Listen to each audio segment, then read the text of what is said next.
Dollar. Dirt and money, no soul. Had to go and get it, ain't no time to kick it. Got a stack and flip for my foes. Dollar.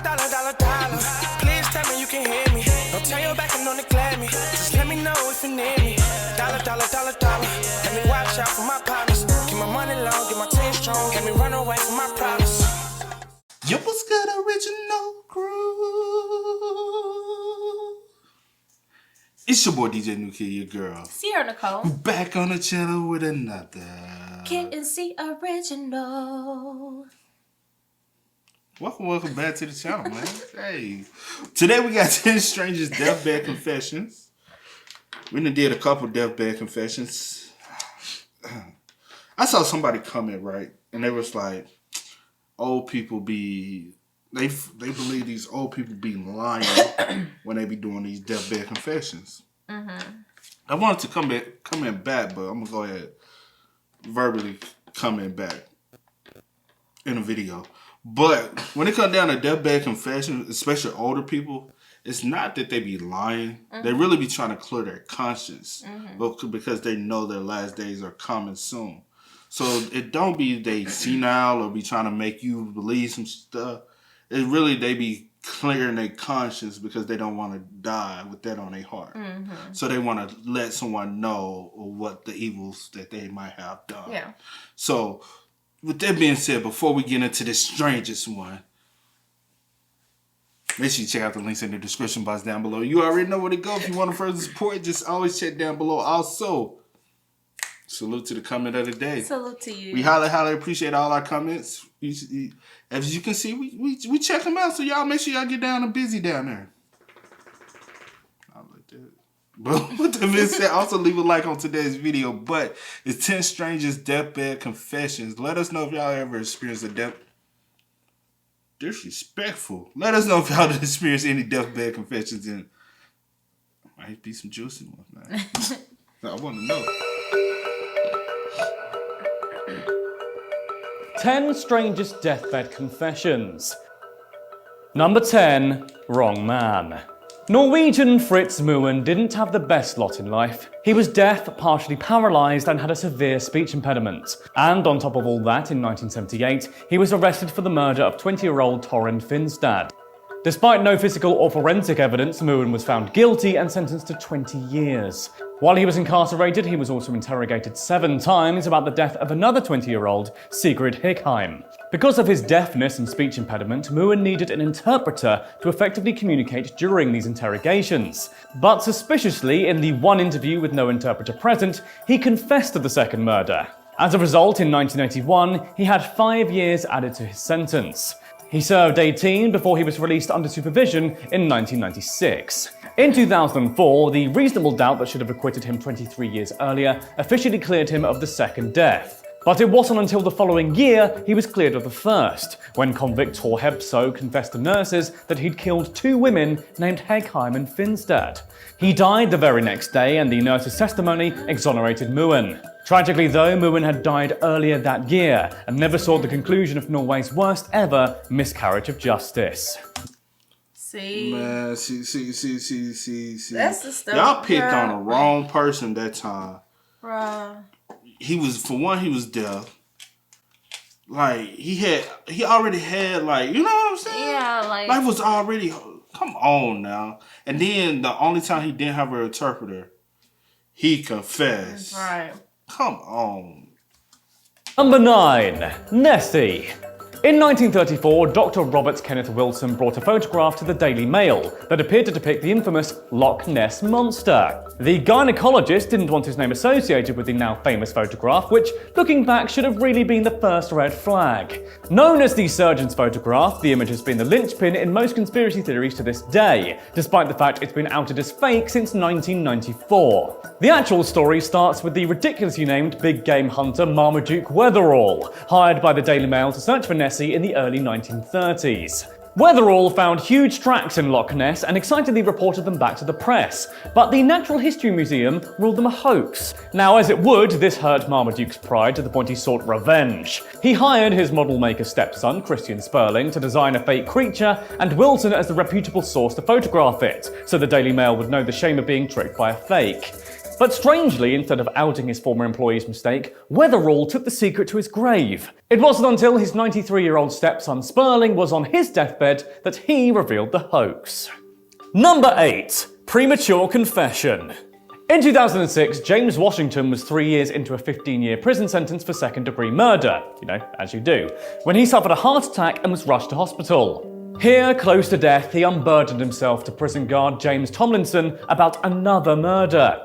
According to Tomlinson, Washington told him he had killed somebody, even adding the chilling detail, "I beat her to death." This detail led police to the 1995 death of Joyce Goodner, who had been found by firefighters in an abandoned building, having died in the manner Washington described. Washington was believed to have known Goodner and possibly been romantically involved, and he was strongly suspected by the police for a number of years. Ultimately, though, he could not be charged because of a lack of evidence, but his confession laid the case to rest. However, Washington himself didn't get laid to rest as he'd expected. This was a deathbed confession only in Washington's mind, as he actually made a full recovery. Once out of hospital, Washington wasn't quite so eager to unburden his guilt and tried to recant his confession. But it was too late, and an extra 51 years were tacked onto his sentence. Number 7. Exactly what I said previously before. A lot of these be deathbed confessions because they trying to clear their heart before they transition, because you never know what the afterlife is unless you... So you trying to clear that conscience and clear that... Okay, yeah. Family freezer. When Geraldine Kelly married John Kelly, she took the till death do us part thing very seriously indeed. She suffered through years of violence at his hands, but didn't leave the father of her 2 children, who became estranged from their parents because of their constant fighting. Then in 1991, the abuse became too much for Geraldine, who shot John and hid his body in her freezer. But even death didn't part Geraldine and John, who remained in his chilly tomb for 14 years. She told her children their father had died in a car crash, who didn't scrutinize the story due to their lack of contact with the couple. Even when Geraldine moved from California to Massachusetts to care for her mother, John also made the trip. He was shipped over and kept in a storage facility for 6 years. See, now we heard this story. Yeah, we have. But we ain't heard didn't these hear that. details. It was just the first part. We ain't heard these details. But I didn't know he got shipped with you when you went to stay with your... And staying in the... And stayed in the store for 6 more years. Bruh. Also made the trip. He was shipped over and kept in a storage facility for 6 years, until Geraldine began losing her battle with breast cancer. That's when she decided to confess her crime to her daughter and point her to her father's remains. When Geraldine passed, her daughter called police to the storage unit where the freezer had been left. But despite the 6-year stink and extreme decomposition, police identified John's tattoos and brought the story to an end. Number 6. Rolling Stone. In 1969, legal troubles and erratic behaviour, both stemming from substance abuse, saw Brian Jones kicked out of the Rolling Stones. He was a founding member, but his arrests blocked his work permit for an upcoming tour and rendered him incapable of making music. He would never return to the band though, because just a month later, he was discovered at the bottom of his pool. With a lot of narcotics in his system, Jones's death was ruled as misadventure, but his admission to the infamous 27 Club has ensured rabid fan speculation in the years since. Many believe Jones to have been murdered, a theory that seemed far-fetched until the 1994 book, Brian Jones, Who Killed Christopher Robin? In the book, author Terry Rawlings claimed Jones had died in a fight with a construction worker named Frank Thorogood. Thorogood was working on the property, making him the last person to see Jones alive. The book supported this with the claim that Thorogood had confessed on his deathbed to his friend and Rolling Stones driver, Tom Keylock. This highly scrutinised claim and other new evidence prompted Sussex police to review the case in 2009, but they ultimately kept it closed. Number 5. Stolen Strings. For years, American violinist Julian Altman had told his wife that his violin had been purchased for $100 from a fellow musician. That was until 1985, when he was in prison dying from stomach cancer, and he called his wife to his cell for a confession. He told her to look inside the violin case's canvas cover, where she found newspaper clippings about the very instrument she was holding. That's because in 1936, the humble nightclub musician and his mother of all people had to plan to steal Bronislaw Huberman's famous Gibson Stradivarius from Carnegie Hall. Huberman was selected as a target because he was foreign and least likely to stay in America to search for the missing instruments. He'd left the antique violin in his dressing room, where Altman was able to sneak after months befriending the Carnegie Hall security. In the following 49 years, Altman rose to playing in the National Symphony Orchestra, playing the stolen violin for presidents and politicians. He'd ended up in prison for an unrelated crime where he finally came clean to his wife. She returned the Stradivarius for a $250,000 finder's fee, which is an interesting way of putting it. Number 4. I just have to. That's a good deathbed. Yeah, I got a little He paid the Thieves family $250,000 just for. Contract confession. During the 1960s, a New Zealand man who's only been identified as Sean had fallen into the wrong crowd and was taking work as a contract killer. Now there's a film I'd like to see. After being initiated into a gang, he was paid to take care of some people who had crossed his bosses. At least that's what he confessed to members of his palliative care team just days before he died of cancer in Auckland City Hospital in 2018. He claimed he didn't know his victims' names and doesn't believe the cases have ever been solved. But he made doctors promise the secret would stay with them. They agreed, but urged him to write a letter of confession that could be taken to the police after his passing. No such letter ever showed up, leaving doctors with a moral conundrum. They sought legal advice on how to use the information and even published a paper on the moral and legal implications of the choice. His guilt was clearly lifted by the confession and he became healthy enough to be discharged to a nursing home. Doctors agreed not to share the man's secrets unless they deemed him a threat to others, which proved controversial. But after the man passed away, police opened an investigation into the claims. Number 3. The truth is out there.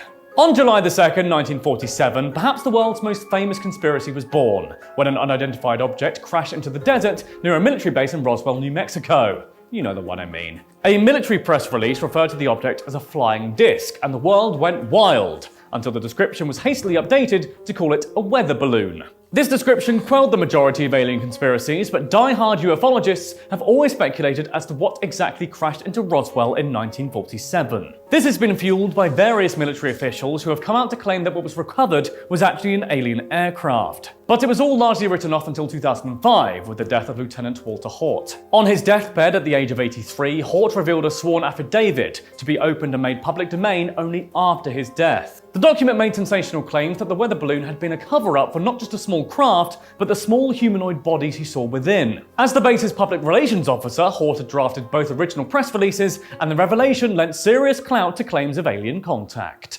Number 2. So, basically, his deathbed confession is that aliens are real, and there was actually a spacecraft that fell, and They not just- Not an airplane. They just because use it as a- if an air balloon fell, that means somebody was riding in it, possibly, and it will be bigger. It would be big. So y'all tell it. It would be nice to know that, you know what I'm saying? yeah, It would yeah. debunk a lot of Yeah. theories out here if the world did know that aliens are real. I think it would progress life and not, you know what I'm saying? But it's all about the control. New world order, right? Time bandits. In 1983, Israel suffered its costliest ever theft when someone made it out of the LA Maya Museum for Islamic Art with 106 stolen timepieces. The total value of the timekeepers was in the tens of millions, with the most valuable fetching $30 million alone. Said watch had been made for the French Queen Marie Antoinette and was the focal point of an investigation that turned up nothing for decades. But when the search seemed all but over, 40 of the stolen items were sold back to the very museum they'd been taken from by an anonymous American woman at a cost of $40,000. But when detectives questioned the lawyer who negotiated the sale, the trail led to Nili Shamrat. The Israeli woman was the widow of the notorious thief Naaman Diller, who was active in the 60s and 70s before fleeing to Europe. He died in America in 2004, when Shamrat claims he confessed on his deathbed to having been the watch thief. Diller had told his wife to sell the clocks when he died, but this wasn't quite the inheritance he'd planned, as it landed her with 5 years probation. Number 1. Silent Killer.